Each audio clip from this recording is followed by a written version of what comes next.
Welcome to episode 11, would you believe, of the Friends2Gether podcast. Phil, are you willing to talk about where you've been, or is it top secret mission? Was it James Bond? I know they're mentioning the new James Bond soon, aren't they? Was that anything to do with that? Are you in the running for the new James Bond? Is it anything to do with that? I doubt it. Not even the what's the name? Q. Q does the knickknacks. The knickknacks and all that business. Yeah. No, I don't think I'll. So where were you last week, Phil? Anywhere interesting? We went to Edinburgh. Oh, lovely. It was lovely. I really highly recommend it. It's a great place. Yeah. Did you see the little dog, the little loyal dog? Whatever it's called? Yeah, dog was there. Peels. I can't remember his name. Yeah. Bobby. That is Bobby. Yeah. Bobby. There's lots of museums. There's lots of universities. Yeah. All sorts of stuff. Yeah. How did you get up there? Drive? Train. Yeah, that was good too. Yeah. Lots of Sudoku on the way and crosswords. Yeah. No, it was all very lovely week. Yeah. Oh, good stuff. Yeah. Did you get a tan up there? There was hail. Do they have an Edinburgh tan? They call it an Edinburgh tan. I think they're a few months behind us on windswept. The calendar, the warming up. But it's a lovely place.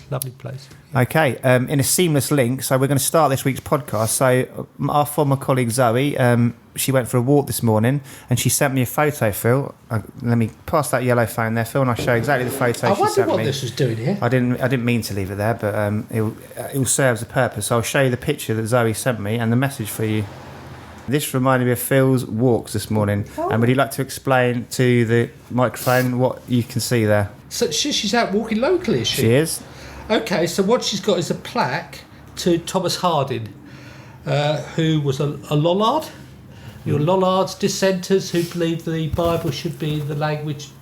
So explain what that plaque, who the Lollards were and why it's pertinent to the local area, Phil. Well, is that our plaque? It looks a bit too good to be our plaque. It is. All right, so it's just out there. I'm pointing the direction, you can all see it, towards Chesham Boys. Chesham has always had a reputation for being quite a avant-garde in its political and religious ideas, and Lollards was very strong here before it was cool. In fact, if you were Lollard, you tended to get burnt at the stake. Thomas Harding was an early Lollard who believed the Bible should be in English so you could read it directly and have your own interaction with God rather than having to go through an intermediary priest. For which he was burned to the stake just near White Hill, apparently. And the plaque's where they captured him, isn't it? So he was presumably reading his Bible in English or something, I don't know. And he was captured there, marched to White Hill, where they had a bonfire. So more people could see. I guess. I don't know what White Hill was then. Yeah. It's a nice little bonfire site called the Wind. Is there any kind of plaques or anything up there? I don't know. You'd think there would be. Yeah. And what year was this? Okay, we're talking 14 to 1500. It's medieval. Yeah. Let me bring it up on my information device and you can see on the screen, guys. Our new. I think he was one of the later Lollards, so it might have been about 1520, something like that. They had a bit of another, when Queen Mary came aboard, she tried to push it back a bit, so there's a bit of a spate of burnings then. It was either that or it might have been before Henry VIII. There you go. Thomas Harding was born in 1448 in Cambridge, England, and died in Chesham, Buckinghamshire in May 1532, is that? 1532. Okay. There you go. So was that under Mary, was it? Or? Let's have a look. Here's your quiz, folks. Who was king in 1532 without cheating by looking up on your phone there? I'd say Henry VIII.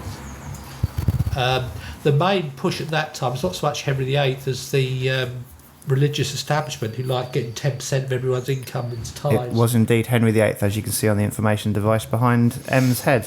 Henry VIII was King of England from the 22nd of April 1509 until his death in 1547. Henry VIII was more interested in getting a divorce, and that was his big religious push. That's a proper leader, isn't it? He changed the rules to suit yourself. I want to get rid of this wife. I'm going to change the whole of the religious rules and the whole rules of the whole country just so I can do my own thing. So basically. What you do, if you're the leading figure, the leading political figure, you set the rules everyone else has to obey, but you have your own set that you follow for yourself. Do as I say, not as I do. That's probably where it came from. If you don't like it, burn to the stake, or if you're a good friend, chop your head off. Mind you, he was quite old. 85-year-old being burnt at the stake. Then, What, Thomas Harding? Yeah. It's quite old for those. Let's have a look. Yeah, I guess he was a religious preacher, would you call him? Or was he a... What do they describe him as He on certainly here? had conviction. Yeah. That doesn't say what Well, he he is. must have been from Luther. He must have followed the... It was for before protesting. Luther. It was like it's pre-Lutheran Reformation. Yeah, but it's the same. It's the He's same idea. protesting. And the thought is that they prepared the ground a little bit in England, and Luther was obviously in Germany. Yeah. Where was it? Yeah, Here a I bit stand. later when I can printing do came no in. other. Yeah. Yeah. Sounds like he escaped a few times just reading the Wikipedia page. Like he recanted twice when He recanted. twice, like when he got captured, and then they went after him again afterwards. So he obviously he was just saying This that. is the third time. Yeah, he's we're saying not what going to let you off again. In Good, May, good that he was stable in his beliefs then. yeah. Mind you, how many of Which us? one would you say? You Yeah, got how many caught of us would stick to our ideals if the alternative was being burnt? I'd be a bit flexible. I must. Well, that's what the Bible's all about, isn't it? Like with the disciples, when Jesus says to them that within 24 hours you'll Yeah. denounce even knowing me, The- and they were the like they were cockroach. incredulous, weren't they? That they would ever How do that, dare but you. when they're under, Yeah, with Peter, yeah. But if Yeah. you don't stand by your convictions, then how often do you change your convictions and for what reasons? I don't sound like he changed them. He just sort of lied to get away from the police, effectively, didn't he? Like he was arrested and like either you renounce your beliefs or we're going to kill you. Like yeah, I think I'd choose life. Yeah, but when you renounce your beliefs, you're renouncing them to yourself. You're renouncing them to God that you believe. Maybe in. he had his fingers crossed behind his back. It doesn't work like that. In The eyes of famous God. case is Vicar of Bray. Come on, tell us about the Vicar of Bray. Bray, I think it was the Bray near here. He changed his religious convictions about 8 times. Every time there was a change of king, there was a lot in those days. There was Charles I, the Civil War, Charles II. So there was a lot of change. Every time he managed, his faith suddenly converted to the... He was the padder of his day, was he? He really He didn't was. care. He just wanted to keep his power. He'd say whatever he wanted. Just And keep me at my castle. There's it'll a be fine. song, and every verse is why he changes over to... So that was like one of the original diss tracks with like a rap. Someone slating him for changing his beliefs all the time. And the chorus is, and he says, and whatever you say, this I will maintain, sir. I'll stay the vicar of Vicar of Bray till it's time to change, sir. Yeah. Are you a studier of British history, V? Are you into that? I do like. Who's your favourite monarch from history? I don't think I have any favourite monarchs. No. I think I like history from all over the world. Yeah. So it's not just British, if you want to call, because that it's a bit contentious there, considering the Brits. Does or the Britain have a Empire. history or does it have a criminal record? So I mean, it's all very interesting, fascinating stuff. Listening to stories. Are they real? Are they not? We've said How on do you know? we've said on here before, V, that history is written by the winners, isn't it? Really, Yeah. I'm sure there's a completely different narrative and a different story for those that didn't. They probably believe they're in the right, and they might have been in the right a lot of the time, but their story and their angle was quashed, wasn't it? Because they didn't win the particular battle in the particular war. It's like treason, the crime that never prospers, because if it prospers, it'd be no longer treason. Yeah. Yes, we were saying the other day about witches, weren't we? I was saying to my nephews about the witches getting if they drown, they're not a witch, and if they survive, they're a witch, and they get burned at the stake. So there's no wins on that one. It's literally the same thing.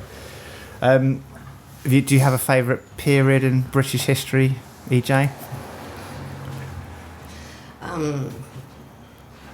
Something that's intrigued you rather than like admired it. There's or, a lot of intriguing stuff. Interested to you. I Interesting to you. suppose more to do with the Scottish Yeah. history, mainly the Scottish fighting the English. Yeah. Yeah, that's been going on a while. And was Hadrian's Wall built by the? I thought was it built by the Romans or by the Scots? Was it built by the Scots to keep the Romans out, or the Romans to keep the Scots the Romans out? never went into Scotland. So they built the wall as to far keep the as we Scots know away. from Yeah, reading. You can't really blame them, can you? it's cold up there. Like I say, it always reminds me of that Billy Connolly joke that he was saying that the Scots are derived from an Irish tribe, and he said, imagine the guy recruited him. Come on, come with me. I know somewhere even colder and even wetter. Come on, we're all going over. Actually, He said, "Oh yeah, we'll go with him." Actually, Scotland probably came from Greeks, Yeah, which is why it's called Scotland, which is Scotia, which means the dark place.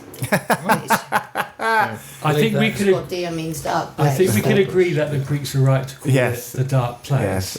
But let's not get confused And then there's similarities in names, like in Greek, the name John is Yanni, and in Gaelic, in Scottish, the name Ian, Ian, it means John. Yeah. So Yanni, Ian.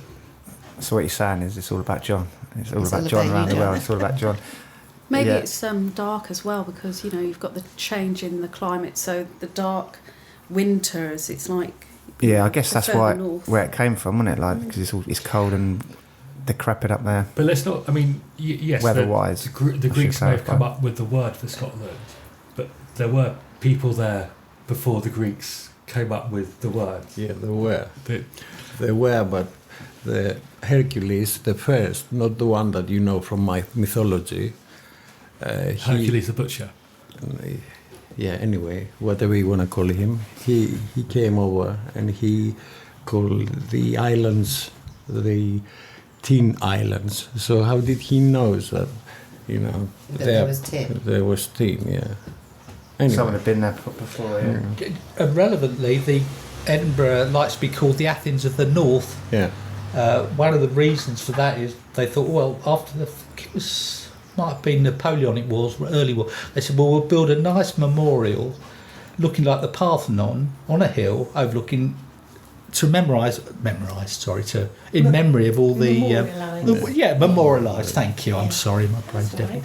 And but they run out of money halfway through, so they've got half a Parthenon up there, and they call it the Monument of Shame because they couldn't get enough people to pay, you know, for the completion of it. Did you see that the other day when you were up there? Yeah. Yeah. It's quite small, and there's a lot near. It's a bit like Chesham in some ways because there's all these like hills round it, volcanic, and so very soon you can get out into these sort of big, interesting parks. So between Phil, who went there last week, and EJ, who resides from that neck of the woods, where would you recommend 5 places to visit in Edinburgh? If someone's going there for a weekend, maybe, what are the 5 best places people have got? Would you recommend someone went to check out in Edinburgh? Start with EJ, and then we'll go to Phil. Botanic Gardens. Okay. Botanic Gardens. Did you go there the other day? Yeah. Superb. Yeah. Very nice indeed. Lovely. Let's see if let's do the Phil lottery. See if he chalked them all off. 1 out of 1. Did you go up the Scots Monument? It was closed. Oh, okay. It was closed due to inclement weather. I think they were worried people were going to get blown off. We did want to go up there. For those that don't know, if you think of something like the Albert Memorial, but not as pretty, that's the Scots. It's almost, I imagine it's built by the same person. It's very similar design. That was nice. Portrait Gallery, Scottish Portrait Gallery, superb. Highly recommended. Yeah. They've got several statues there. One of the dog, one of David Hume. And there's a sort of a ritual associated with each one, like touch their nose, touch their different parts of their body. And you can tell which it is, because that bit's really shiny, whereas everything else is like all claggy. Do people rub the dog as well? Like, leave that's a treat right. for him? Yeah, rubbing the dog. Princes Street Gardens. I don't know. Oh, yes, overlooking the station. Big gardens. It's lovely. There's all these big, steep slopes with parks and gardens on it. It's very nice. Edinburgh Castle we went to. Has anyone else been to Edinburgh? I should ask. Everyone's looking extremely V, bored. you've been there? I should change the subject. Many years Sonia? ago. No, I've never. No? I've only ever been as far Glasgow? north as Newcastle. Oh, Newcastle's as far as you've been. So Northumberland coastline's fantastic. Yeah. It is. We saw that on the trailer. Yeah. Superb. Beautiful. Oh, it goes up through Northumbria, does it? Yeah. Northumberland. What was your highlight of your trip to Edinburgh then, V? Well, I was very young, and I do remember the gardens. Actually, no, I think I took one of my youngest was in a pram. I remember actually pushing him through the park. But I used to go to Scotland when I was a kid every year in the summer holidays, and some of my distant relatives had a farm, so I'd always go and stay there and spend many weeks. So I know it quite well. Is that in Edinburgh or in Scotland? No, so this is on the west coast, Galloway, Fries and Galloway, which is absolutely gorgeous. And unfortunately, I mean, there used to be trains back in the day, many years ago, that would actually run around that area, but now they don't have anything. No? It's quite a good sort of road trip to take, isn't it? Like they call it like the British Route 66. Is it Route 66 or Route 55 in America? What's the famous? 66. 66, I was right. First time. Don't doubt yourself. Never doubt yourself. They call that the Route 66 of Britain. They can go all around the coast of Scotland, can't you? It's quite a good, popular trip. And you stay in those little castles. What are they called? They've got a funny name for them in Scotland. They're like mini little. They're really old buildings. They're like used to be castles. They're little mini sort of castles. I can't think what they're called. My old boss did it anyway. We went round the whole of the coast and staying in these little. You can do like a tour and stay in like the castles all the way around and stuff like that. It's really cool. Here you go, Phil. He'd been all the way around the world. My old boss, and he said his favourite place in the world is the north of Scotland. He said when you're driving up to the north of Scotland, you don't see anyone for hours. You can go a whole day without seeing anyone, just driving through the beautiful countryside, and you can get to the north coast of Scotland, and the seas are clear, and you can see seals just swimming around. And he said it's the most beautiful place he's ever been, the north of Scotland, going through all the lochs and everything like that through Scotland. So he highly recommended it. He'd been all around the world, and he said that's his favourite place, the north of Scotland. It's so right on our doorstep. Wild beauty, rugged. Yeah. I like the ruggedness of the coast. Have you ever been up to the north coast? Yeah, not. I haven't been to Hebrides or Shetland, but I've been quite far north. Now, my granddad was in the RAF on the north coast of Scotland. Where's a RAF base up there? Peterhead, because he always said Peterhead. That's how they say it, Peterhead. So my granddad was based in Peterhead for like a year. So my dad always looks out for Peterhead football results and stuff like that. So yes, very good. B, have you ever been to Scotland, Edinburgh, Glasgow? Been to Scotland, been to Aberdeen. Aberdeen. Oh wow, up north. When I went up there when I was a kid, we went to see the Highland Games. Oh nice. Caber tossing. Yeah. Oh right. Went to Edinburgh as a teenager, so saw the castle. What I remember from there was how the houses were all painted different colours. Yeah. And you walk along, because they're not allowed to change them, are they? There's some kind of listed or some kind of rule. They can't change the. So that was really pretty. We went to a whiskey distillery. Okay. But there was a vague smell all throughout the city of whiskey. Yes. Whiskey-soaked city. There is, when you walk past the breweries, they have that distinct smell. Yeah. Sounds interesting. Why do they call whiskey devil's water? Is there anyone got any theories on? Has anyone ever heard why they call that, or should we have a look on the information device? I've never heard it called that before. No. Well, you obviously brings out the devil in you. Mate. That would be the. I presume because you get drunk. I mean, I know that alcohol, I think, is in. I don't know why I'm looking at you, but in Arabic, I think alcohol means bad spirit. Makes Is that sense. correct? It sounds like an Arabic word, alcohol, doesn't it? I think it means bad spirit, and which is where we get that we call alcohol spirits. Yeah. And where we get gin from the. Oh. Of course, yeah. Makes sense. In Arabic, Yeah. obviously, we were talking about Scotland. The very Protestant Scots are against alcohol and gambling and other fun things. As Catholic, a bit more relaxed. What's the attitude within Eastern Orthodoxy towards alcohol? Drink as much as you can. before it runs out. The limitation is more of supply than the morals. Yeah. There we go. Sonia, have you got any plans to go up there then? Now, after we've teased you in today, all this talk, and everyone's spoken so highly of Scotland, have you got any plans to go now? I have to confess, I've never actually been to Scotland, but I've actually done what is classically called a tour of the Highlands many a time at a bar. What's that? So it's actually tasting the 6 classic malts of Scotch, whiskey. Yeah. So I've done that quite a few times. That's quite usually an entertaining evening if you've got friends. From what you that can join remember of Can it. you tell the difference between the different sorts? I wouldn't be able to blind taste them, but I know, that You they can are say it's very different to different. Oh gosh, yes. Okay. I don't know are we allowed to talk about alcohol on this podcast? Yeah. It's when Well, you Molly's- create Molly's secrets got and it. hide from it, which causes anxiety and Yeah. addictions and stuff. The 6 classic malts came around because each area in Scotland has got they've got distilleries and everything up there, and every year they put forward what they classify as the best that year of of the Okay, they have a competition kind of thing. Of the whiskey that they're brewing. Yeah. And they become, as I said, the 6 classic malts of those areas. So, and depending on the water that they actually use in the distilleries, it actually imparts a different flavour. So you'll get something like Lagavulin, which is really smoky. I couldn't even have it in the house. It was like smelling an old ashtray. Yeah. It's really, really smoky. But some people love it, you know. And then Glenkinchie is another one. Glenfiddich's one, isn't it?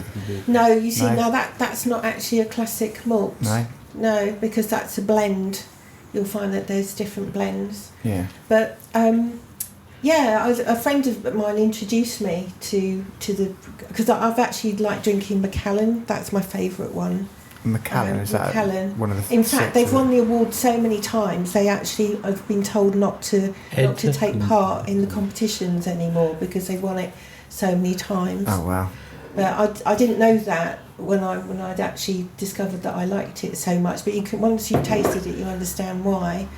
But the art of drinking whiskey is just to add a tiny drop of water to it, not to flood it with water, and it changes its bouquet and its flavour. It's very strange how one drop of water, how it can transform. But now, I mean, I've heard Japan has got really big on whiskey, producing. Yeah. Do they have a vintage year? I don't think so. But you can get ones that go back. Mm-hmm. You know, many years that they've kept. So I'm not an aficionado. I don't know. I'm pretty impressed. I just like drinking. You're explaining very drinking the stuff. vivid terms. The taste. I was just thinking there. So whiskey would probably be considered the national drink of Scotland. I was trying to think what would the national drink of England be. What immediately comes to mind? Tea, obviously. Tea. Yeah. I don't know if there's an alcoholic. Brew as well in Scotland. They love Gin. I guess ale. Ale, ales and sort of proper. Or gin, because they used to make it in the bathtubs, didn't they? Yeah. I suppose the days gone by, used to be things like mead and things like that. There's a myth that gin used to make people depressed, isn't it? But it was the fact that it was cheap to get hold of, so the depressed people would drink the gin. It's like it kind of cause and effect kind of thing, doesn't it? I think it does. It does But it cause does depression. have. Alcohol does. Gin's the only thing. I used to drink gin, and there's something in gin that makes you a bit crazy when you're drunk, compared to if you're drinking some other spirit. I don't know what. How do you tell the difference? You've just reminded me about something. Can see the difference. Neutral observer. I was actually given a bottle of absinthe, and I've heard rumours about absinthe, and I've never actually opened it because I was just worried about. I've got the spoon and everything because you have to put a cube of sugar on the spoon and then pour it through the absinthe over the sugar and go into the glass. When we were teenagers, they had this stuff called Goldschlager. Do you remember that? And it was like they reckon it had pieces of real gold in it. Really? Like nonsense. Yeah, exactly. You didn't drink gold, would you? Yeah. Oh, yeah. Well, people put it in food. It's a very ostentatious. Gold? Yeah. It's a very ostentatious. Steaks. Is it salt-based steaks? Anyway, we have gold in us, though. We get it in us as human beings. Metaphorically. You're goldeny. Yeah, like very fine gold leaf that they put into food. It's like a presentation thing, but it's because it's totally what's the word? Inert. Dissolved. Yeah, it doesn't affect anything in your body. Yeah, it looks quite pretty in white wine. Does it? Yeah. Gold? Like, one of those snow globes. Oh. With gold all raining down. What would the national drink of Wales be? Just trying to go around the British Isles here. Can't think of anything that they're renowned for. Dragon's blood. I can't think of any particular. Kind of beer, wouldn't it? Some kind of anything to do with rugby. Well, cider, like the West Country have cider. Yes, Would you have cider in Wales? Cider, maybe. I don't know. That's because of the apple orchards, I guess. And don't know if they'd have them in Wales. They might. So, back to we've gone right around the houses here, Phil. So we're talking about Thomas Harding. Are there any other? The rest of it was going to be. Are there any other similar monuments around town when you do your walking group that you often take us to that you'd like to educate the listeners on? Well, there's the wishing tree. which is, does anyone know where that started? I was just going to ask you, does anybody know the history of that? I was introduced to it by Courtney, I think. She seemed to know a little bit about it. But no one seemed... Some people think it started in the COVID. People came out... Okay. Some people think it's much older. I mean, the tree is a pretty obvious one. It's by itself on a slope. You get a lovely view of Chesham from it. So I can see it's got a spiritual side. But who started hanging up the other thing I wanted to mention is that because it is in the middle of a field and the field is actually cultivated. I think the farmer's not too happy. No, probably not. But so it has been quite special for a considerable it's not been time chopped down. Well, exactly. If you think about it. No, I do. I see. So it does have some kind of significance somewhere along the line, because it, even just growing as a little sapling. That would need to be protected from a very, very... Unless that used to be a woodland and then it was cleared. The last tree. And then they decided, the last tree standing, basically. I mean, it's pretty old. I imagine it's been there 100 years or so. Oh, probably longer. Yeah.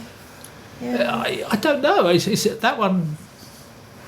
Chesham's got a lot of history. I mean, the Backs is just behind us now. Is very interesting to me. It's the old strip farming from medieval times. Yeah. Oh, is that what it is? It is. Oh, okay. But it's south facing. Oh, yes. So all the peasants would have their little strip there, and they'd get enough so they could survive and do whatever else they were doing for the. Yes.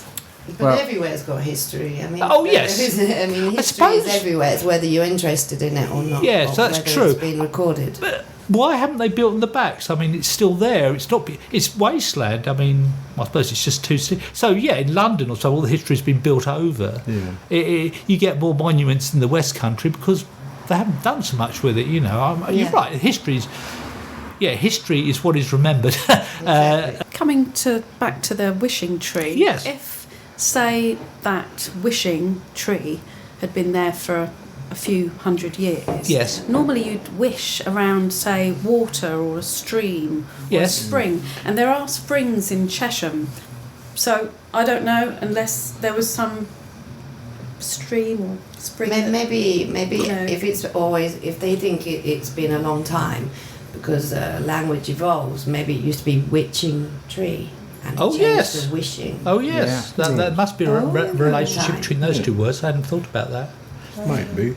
Well, according to the Women's Institute, Phil, if you look on the information device behind you there, this very special oak tree in Chesham stands alone overlooking the town. You can spot it from Lowndes Park and many places in Chesham. It's true. The tree is known by varying names, including the sentinel tree, the druid tree, and the hanging tree.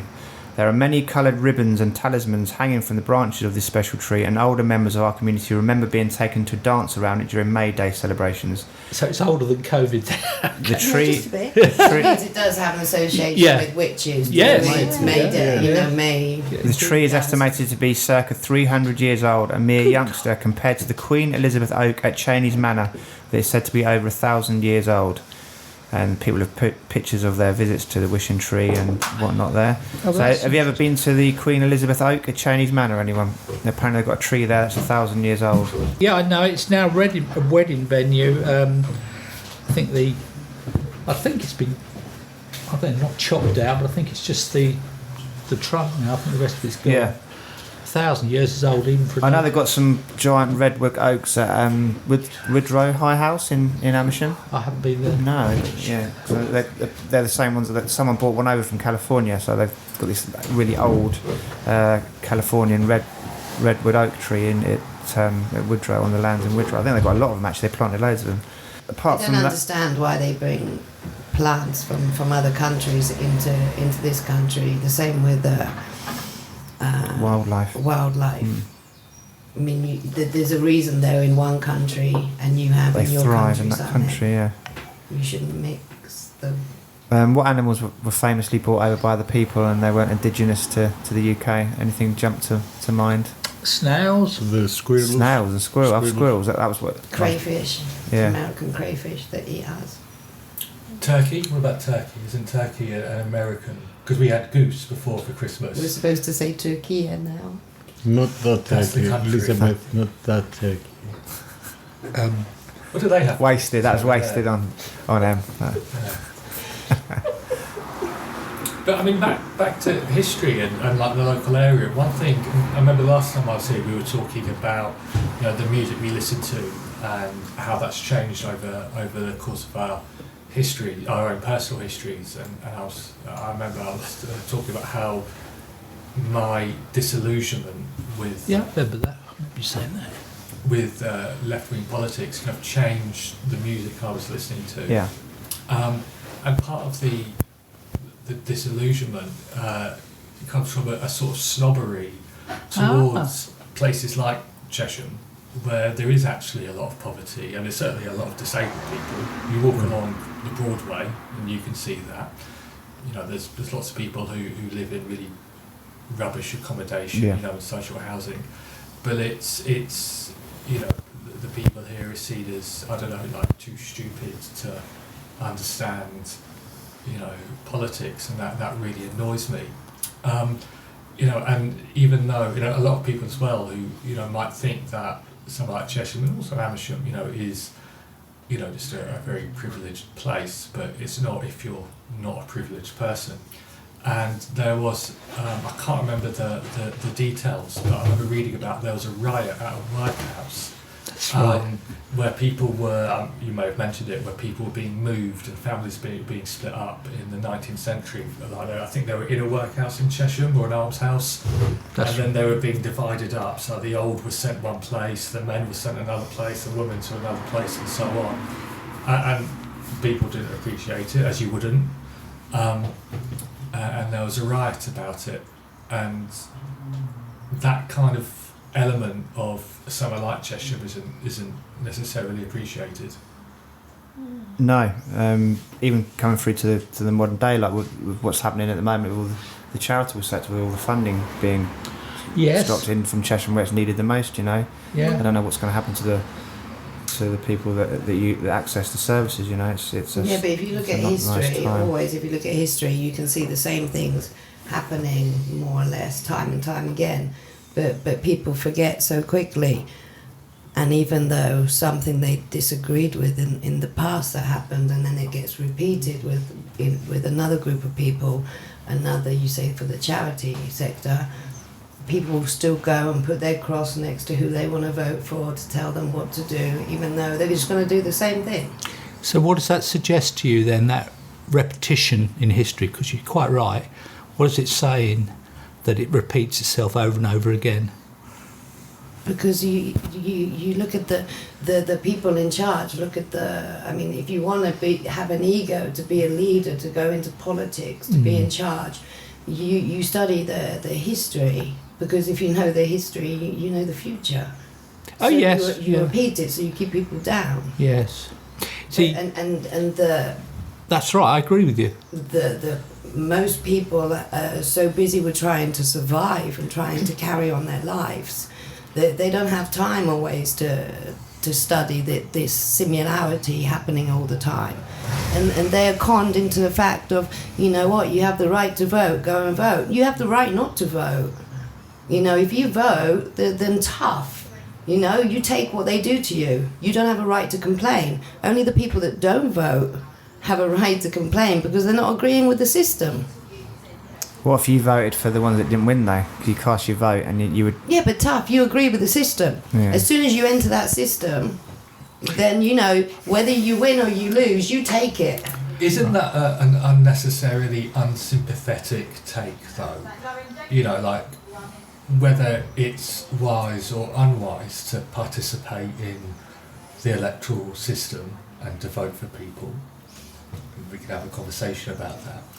If we want the world to be a better, kinder, more just and caring place, is it not best to start from a place of sympathy with others and empathy, rather than judging people and saying, tough, you've made your bed, lied it? I'm not trying to be critical. No, you misunderstand. I'm not saying tough. Okay. I'm saying that they have been conned into believing that by putting a vote, it's somehow going to change something. Say, yeah. If by voting was going to change anything, it would have been made illegal years ago. Yeah. All right, so this is where we're slightly different. It's not that I'm interpreting the facts differently, but I believe it's endemic to our species that Homo sapien is just prone to this elitism and hierarchy, and there's very little you can do about it. You know, socialism, nice system, wrong species. It just, you know, it's human nature, and it's a bad thing about humans. Chapter 1 of Jordan Peterson's book, that they've done studies to show that there are hierarchical structures in lobsters. Lobsters? Yeah, lobsters have a hierarchy, and they're because they share similar brain patterns with us. Apparently, if it's someone that's why they did the study on lobsters, and they honestly, and to show that it wasn't a conscious decision. These hierarchies, there was a natural thing, and that the bigger, stronger ones got to the top, and there was a natural hierarchy that appeared in the animal kingdom as well. So it's not a human construct. Basically, that was his point. Yeah, but we could go. I mean, if we got rid of, tried to get every human being has ego. Yes. But you try to be more humble. Yes. To be more understanding, less judgmental, yes, and care for your fellow human, rather than try to rule over them and this is mine, not yours. If we look at the squirrels, for instance, did you know that a squirrel, if it goes out, a female squirrel, and finds a nest where the mother has died, it will go back 2 or 3 times and check until it's sure that the mother's not coming back and something's happened. And then it will take the young squirrels from that nest and will adopt them and bring them up with their own. Yeah. Yeah, that's nice. Incredible because, I'll look that one up. I'm glad I gave them cashew nuts now. They obviously deserve. Which is amazing that they will go and make sure for 2 or 3 days that there's no mother coming back to the nest, and then see the children hungry, and then bring them back to their own nest and raise them as their own. Yeah, it's nice. And on the flip side of that, the magpie, is it the magpie that steals other people's birds' nests? Is it the magpies or the cuckoo? Yeah. I think magpies are still anything. Yeah, they're shiny. They don't. Yeah, they're just shiny stuff. Yeah. Take it. Shiny the most. Yeah. Shiny stuff. We digress a little bit there, but we were talking about Chesham history. So I'm just looking up the Visit Chesham website here, and I was going to ask you if anyone knows where the name Chesham came from, but there's a big clue on the screen right in front of you there. So Chesham's written records begin in AD 970 when Lady Elgiva, wife of Saxon King Edwy, bequeathed her estate at Sestrum, the river meadow, which means the river meadow by the pile of stones. Wonder what the pile of stones were. To the Abbey at Abingdon. Used to build. Chesham's name evolved from this, a mixture of Sestrum, and the River Chess took its name from the town. Lady Elgiva put the river to good use. She had it diverted around what is now the moor by Chesham Moor Gym and Swim to grind corn at Lord's Mill, one of several mills established on the river. Anyone know where Lord's Mill is? Have we ever visited that on the walks, Phil? Is that the one just before the swimming pool on the other side of the road? There's a big. There is, isn't there? There's a big one there. The mill pond for that is enormous. I think they said that was used for grain. The last water wheel to be installed at Lord's Mill can still be seen near the moor in Waterside. Lady Elgiva herself has not been forgotten. She gave her name to the Elgiva Theatre, the vibrant cultural centre of the town. Now, I thought she was a mystical, person, but she was actually, according to records, she was a wife of one of the kings of England, obviously Saxon King Edwy, as it says here. As a personal anecdote, a bit of interesting personal history. I've been aware of the Elgiva for about 20 years, but it was only about 5 years ago that I learned it was the Elgiva. In my head, it was always the old geezer. Someone must have said that to you. The old geezer. There was a theatre called the old geezer. If you've never seen it written, then you just heard it phonetically. Yeah, of course. That's how it makes the old geezer, going down the old geezer. Yeah. I don't remember when the Elgiva was built. I don't remember a time when it wasn't around in Chesham. Always been here since I've been out here. In 1257, Chesham was granted its royal charter, enabling traders to hold a weekly market around Market Square, and still there every Wednesday, I believe, isn't it? It's Tuesday or Wednesday. I believe it's Wednesday. There we go. Straw plaiting for Luton's hat trade was one notable example of the trade in town, employing both women and children. In the 1860s, Chesham had 21 plaiting schools, where children as young as 4 were set to work plaiting straw in small cottage rooms. And that's why we have the Mad Hatters Festival every year, isn't it? Because the hatting industry relied on this plaiting. A famous so what are you author, saying? They plaited the straw and sent it to Luton? To Luton to be hatters. And Luton Football Club's nickname is the Hatters. believe it or not. So there's a big hatting industry in Luton as well. And obviously we have the Mad Hatters Festival everywhere, which I'm about to tell you about it. Chesham was once home to Roger Crabbe, thought to be the inspiration for the Mad Hatter in Lewis Carroll's Alice's Adventures in Wonderland. Cloven to the brain on army service in the English Civil Wars, Roger Crabbe came to Chesham to work as a harbisher of hats in Francis Yard. Now, is Francis Yard where... I think it's where the drawing rooms is. I think that's Francis Yard. I believe that's Francis Yard. Whilst working here, he was probably affected by mercury used to cure the felt in hats. So that's where the Mad Hatter came from. They think all the mercury in the hats drove him mad and whatnot. So that's where that name from. And every year in the summer we have the Mad Hatters Festival, where everyone puts hats on and wanders around collecting for charity and stuff, don't they? Do you know, I never knew that. No? No. About the Alice in Wonderland and stuff? I've lived out here for 35 years. Yeah, it shows our promotion is not that good, because we had a stall at the Mad Hatters Festival the last 2 years, Sonia. You must have been wandering past all our leaflets and publicity for it. See, I did much wandering in the last 2 years. There you go. Our wandering is no more. Look, Roger Crabbe's former workplace, Francis Yard, is now home to the Drawing Rooms Cafe, art and music venue. Spot the huge gold teacup, which often adorns the top of the arch to signify links to the Mad Hatter and the Tea Party. Every summer, Chesham pays tribute to Roger Crabbe with a Hats Off festival of fun and hijinks, which takes over the whole high street, and a good time is had by all. Okay, and you can actually see there, Phil, if you look behind you, the drawing rooms has got a large teapot on there, which is... my God! I'd never noticed that before. Funny, I of course noticed it is the there. statues usually, not the teapot. Yeah, the teapot on top of the trellis there. Very good. Chesham is known for its 4 Bs. Can you guess what they are without looking, EJ? Boots, brushes, beer and Baptists. And you've already covered the Baptists. We've covered the beer. We haven't covered the brushes or the boots, have we? What goes on with the brushes and the boots? I guess is that to do with the straw again? They're making the brushes out of the straw again, isn't it? Okay. But boots. Oh, there you go. Boots and shoemaking. Look. Yeah. Leather supplied by local tanneries. By the mid-19th century, footwear manufacturers had come to Chesham as one of their most important industries. The census of 1851 identified 291 male shoemakers and 85 women shoe binders living in the town. Wow. Gifford Newton and Sons, established in Church Street in 1854, was the last of the town's bootmakers. Now, I remember even when I was at school that there was a Dr. Martens factory in Chesham. Where was that then? Down there? Down in Waterside, I believe. Yeah, there was a Dr. Martens. The sort of mid 90s, late 90s, they still had shoemaking and bootmaking factories here. And actually, the Bagnall project, where we used to be Houseville, that was it was a print works, but before that it was a beer making factory. Beer making. There's we used to have a poster on the wall and we explained the history of Bagnall building. Chesham, mate, completed it. Here, Phil, if you were to do a tour of Chesham on your walking group, what famous places would you take people to? Some that had never been to Chesham before. You're trying to win them around, like Sonia, you want to persuade them to move to the area.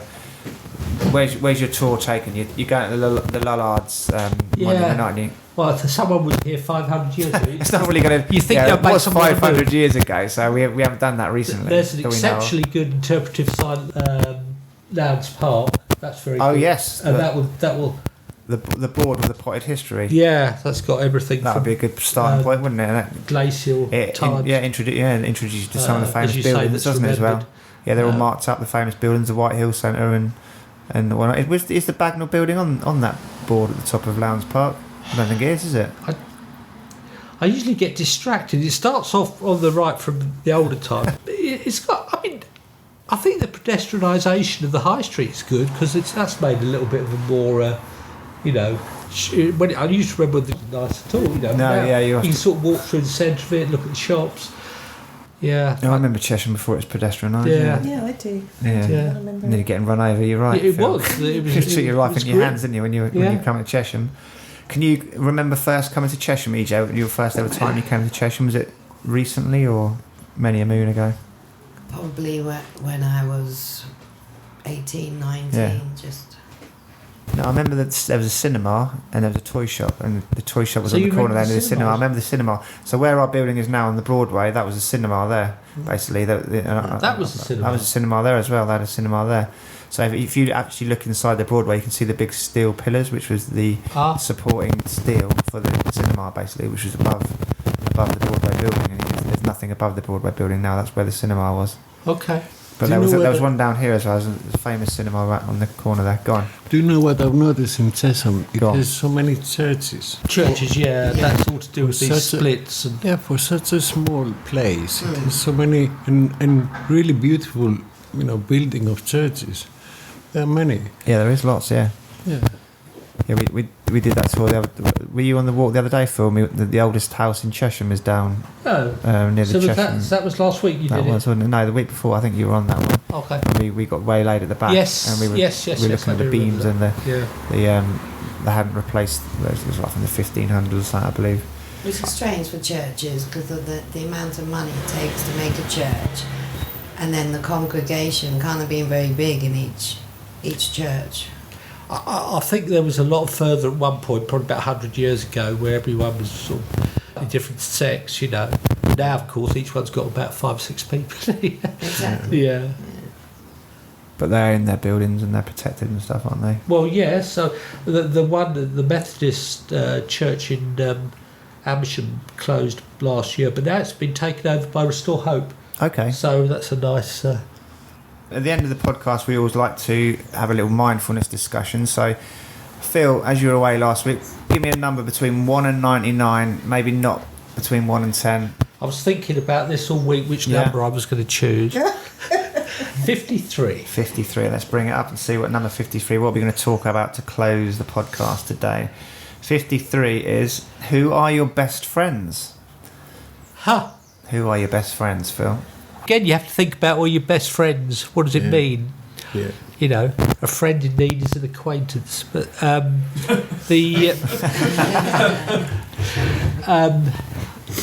do think about it a lot, because I'm older than everyone else put together probably. I think about people in my life and, I think about historical best friends and what they contributed and what you got from them sort of thing. Yeah. Yeah, I guess you trace back historically to I'm lucky enough to have been a best man at a wedding 3 times now. Yes. So Well, that says a lot for your personality. Yeah, Obviously, I guess, a good best man type, stereotype. Yeah, but I think they do it just to stitch me up, so they like seeing me squirm after do a speech. That's what more I've put it down to that. They like seeing me on edge all day and like sweating mess, because I know I've got to do a speech at the end of. I can never truly relax at these weddings because I know I've got to do a damn speech at the end of them.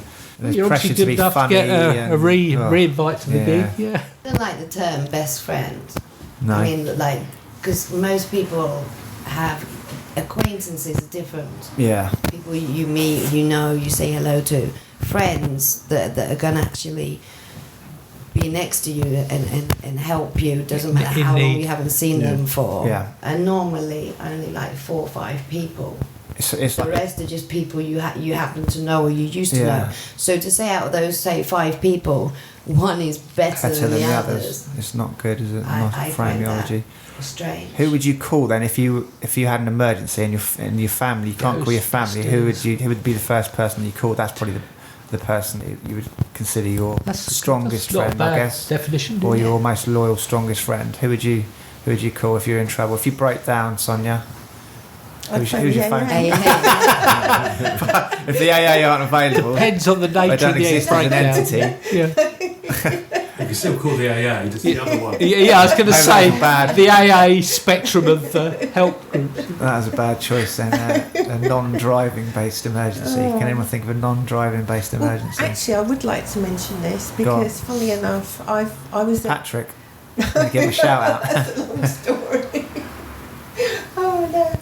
I was actually at a wedding yesterday Well done. of a very good friend of mine who I've only known for the last 8 years. We've been through some very dark times together, and she's much older than me. Well, sorry, Jill, if you're listening. She's in her mid-70s, and she was also bereaved as well, and she's just remarried. So It was lovely. I kind of gate crashed her wedding. I'm sure they were pleased to have you there. But because for me the ceremony is the most important thing, and then she said, well, you might as well come to the reception as well. So it was a very quiet affair. There was only 7 of us yesterday. It was in Beaconsfield registry office, and then we had a lovely lunch at the Saracen's Head afterwards. Lovely. Did you have to do a speech? No, it wasn't that kind of formal. But the story that came up yesterday that we were actually killing ourselves laughing about was that, as I said, I met Jill after my bereavement from a bereavement group. Yeah. And I wasn't thinking straight, and unfortunately, like a lot of things in my house, they sort of all broke down at the same time. And one of them was my washing machine. But because I wasn't thinking straight and my head was in a really odd place, it was easier for me just to put all my laundry, my dirty laundry, into a bag and drive all the way over to Harrow to see her. Yeah. And do my laundry over her do your laundry, and get some really counsel. crazy. Yeah, at the same. No, it's Because nice. I looked everywhere for a local laundrette. I was happy to go to, but there wasn't one.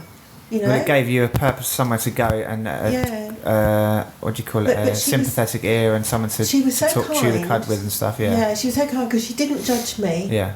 She didn't say, oh, you should be doing this, that or the other. She just went with how I could best deal with it myself. Yeah. And I think that's what... Someone that's been through the same experience as well, so someone that knew how you were That's feeling. another story. My best friend, you know, somebody that doesn't question you, just says, okay, you know, I'll hold your hand through Good definition. Yeah. That's a good I'll hold your definition. hand through For me, the definition of any kind of friend, best friend or not best friend, Friend, full stop. friend full stop, it is anyone that has the ability to be there for you, doesn't matter what. One, secondly, not to want to change you in any way and form, Accept you for what you are. Yeah. accept you for who you are and what you are. Yeah. Thirdly, I would put anyone that not to be there only when everything is going all right, everything is ha ha ha, hoo hoo, you know. Yeah. Fair weather, not just a fair weather friend. Yeah. But that's what happens many times, though, I've experienced, that you think people that are your closest friends, your best friends, as they would say, when something bad happens, they're the ones that are not around. Yes. And you're really surprised by the people that do The come. people you expect to be there to support you aren't. And I've And you get experienced... surprised by somebody complete that you think, strangers. Yeah. Complete strangers, you know, and that's a very heartwarming thing. So I totally agree with that. I demand loyalty from my friends. I don't like people Demand. I'm always watching them, you know. If they let me down. Yeah. Respect my authority. Respect my authority. Look at Phil with the South Park quote. Oh, Cartman's one of my favourites. I love Cartman. Em, have you ever been best man at a wedding? Have you had to do a speech and any of that jazz at the wedding? Not that I can recall. No. It was a very good speech wedding. was that good. It was a very good wedding. It's on the internet as one of the best speeches of all time. Phil, have you ever had to do the best man duties? I have never been asked to be a best man, and I think it all relates to this factor of being a man. People have queried that with me. There's a lot of men things which I'm not. And in some ways, it's the best compliment anyone's given me. You're not a real man. It's a recurring theme. It's like the chorus to the verses. An usher? Have you ever been an usher or anything like that? No. Well, the usher to me seems like a glorified, like a What's the usher? Is they like little boys in? valet. They just like tell people where to park. When I see. No, I wasn't asked to do They that. usher people. I was an usher at a wedding, and I just like, what do I need to do? They just stand in the car park and tell people where to park. I was like, it's a massive car park. They go, just stand there and look busy. I was like, yeah, just park there if you want. There's a massive, great car park. Didn't have to do a lot, but I got to where they bought me a suit and everything. It was like, See, I don't understand big weddings, and I don't understand why people would put themselves, many people, in debt for a big wedding because they want to have it in a church, but they don't go to church any other time, and suddenly they become religious for the day. They want to spend a lot of money on, and you know, the ceremony, I agree, is the only thing that's important. If you believe that you're getting married in the sight of whoever if it's a church in the sight of God. And you agree with the vows that you're saying. It doesn't need anybody else around. It doesn't need a big very pertinent invitation. You might remember I wrote a song about that. We listened to it in our listening group once. It was the basis of the song was that how people save their biggest lies for the biggest eyes, basically. So they get married in church and they don't go to church, and they go to the funeral and they say, "Oh, I'm so sorry. I'm going to really miss Maud. She was really amazing. Why didn't you bother with Maud when she was alive? You never went to see her. You didn't bother helping her. You didn't go and do anything." So people pretend to be these morally superior people in front of God. To ego again. They want to have the ego of having the wedding that some better one than the one they went keeping to up with the Joneses, the last week. Isn't it? It's just keeping up with the Joneses. Yeah. So say that again. The biggest lies are saved for the biggest eyes. For under God's eyes. Oh, God's eyes. Yeah, God's eyes. Yeah. So they get married in church and they're not actually religious and they don't go to church, and then they lie through their teeth when they're at the funerals, like, "Oh, Maud was amazing, such a wonderful person." Well, when was the last time you saw her? Last 6 years ago, and you don't bother with them when they're alive, and you go and you pretend that you're this really virtuous, moralistic person, but you didn't actually bother with them when they were alive. So people save their biggest lies for the biggest eyes, Phil. So I wrote a whole song around it. It's called, which your albums which is that? Called Solemn at the Altar, believe it or not. Solemn at the Altar it's called. How many songs have you published then, John? I've actually got a biography of them all in one place. The discography, on SoundCloud. So I'll send you the link later. So everything that I've released in my bands over the years, it's all saved in one place, and where you can find Solemn at the Altar. Has it got a good beat to it? I could use it as my exercise. It has, it's got a bit of a beat to it. It's a bit of a slow, dirgy kind of grungy heaviness, but it's got pretty bits to it. You're as well. You're not selling it to me. No. I like military marches. You know what the song's about now as well. And also, EJ, the song was also based around women that are obsessed with the wedding rather than marrying the person that they love. They just be like, I'm 30, I need to have my wedding now. You'll do, and they grab the nearest person because they need to have their wedding. And it's nothing to do with the man at all. It's nothing to do with celebrating their love. It's the fact that they're 30, so they should be getting married, and they marry the nearest person that shows them a bit of interest, kind of thing. That really used to stick in my throat and annoy me. People that there will be it's 30 when it changes from green to amber, is it, when you're...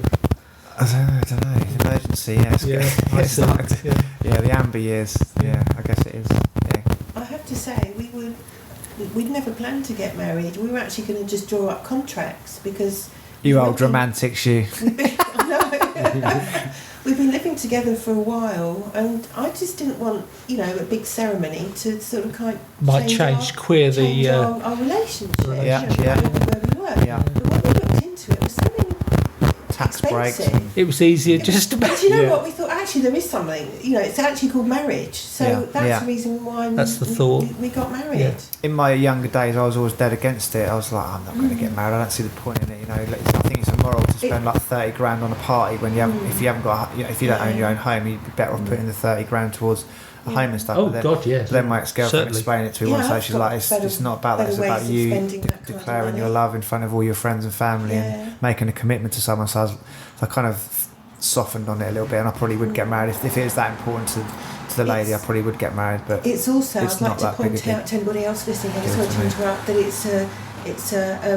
it's from a security point. No. It's from a security point of view as well, because you still don't have the security, like even if you've been living with somebody for a long time, and one of you does pass away, it creates an awful lot of problems with maybe family that you don't get on with, and all kinds of things. My mother's partner passed away probably about 10 years ago, Sonia, and they weren't married, and all his pensions and all his banks and everything were in his name, so she had no say in anything, and it went to his sister, and a lot of people don't realise that. So you can make it what it is. It can just be a legal contract, and basically that's what we did. It was for financial security more than anything else, so there was no misunderstanding. Yeah, because I think the law looks at it as if you can't make the contract of marriage between yourself. Why do you want us to come in and try and sort things out afterwards? You have to make that contract by getting married. Otherwise, the courts don't have time to decide whether or not you living together for so long and you giving this money. They don't have time to work that out. I think that's another reason why I was pleased that they changed the law about civil partnership as well. It doesn't just apply to gay people, is that the right terminology to use these days? if they're It's gay. perfectly fine. Okay, sorry. The You know, authority. but because again, I think there was a couple that actually went to the law courts about this because they were actually a man and a woman, and they didn't actually want to get married because that's got certain connotations. They wanted a civil partnership, and so why can't a man and a woman have a civil partnership? So that's probably what my choice would be.